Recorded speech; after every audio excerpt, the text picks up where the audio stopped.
সকলোকে নমস্কাৰ জনাই মই সৰুকৈ ভিডিঅ' এটি বনাব লৈছোঁ। আশা কৰিছোঁ ভিডিঅ'টো শেষলৈকে চাই থাকিব।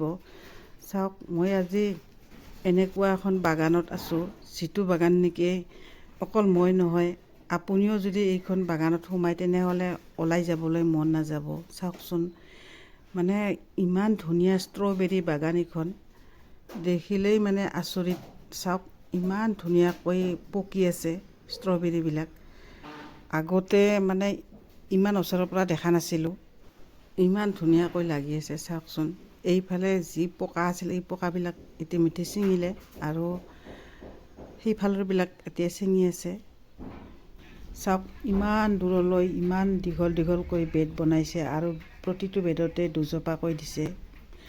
অকল ষ্ট্ৰবেৰী চাৰিওফালে ইমান ধুনীয়া। চাওক, ওচৰৰ পৰা একেবাৰে যেন ফুলহে ফুলি আছে, ঠিক তেনেকুৱা লাগিছে। আৰু এটা ছাইডত মানে লাইন লাইনকৈ বেলি ফুলো লগাইছে।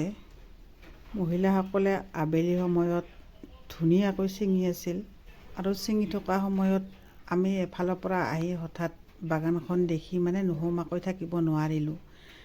ইফালে মহিলাবিলাকে পকা পকা ফুলবিলাক ছিঙি আনি আছে আৰু বাহিৰত ল'ৰাবিলাকে মানে পেকেট কৰি আছে অহাকালি বজাৰত নিবৰ কাৰণে। আৰু আমাৰ লগৰে ভণ্টি দুজনীয়ে 2টা পেকেট কিনিও আনিলে।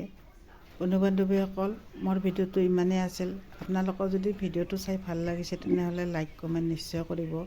পিছৰ ভিডিঅ'ত পুনৰ লগ পাম। আজিলৈ আহিছোঁ, ধন্যবাদ।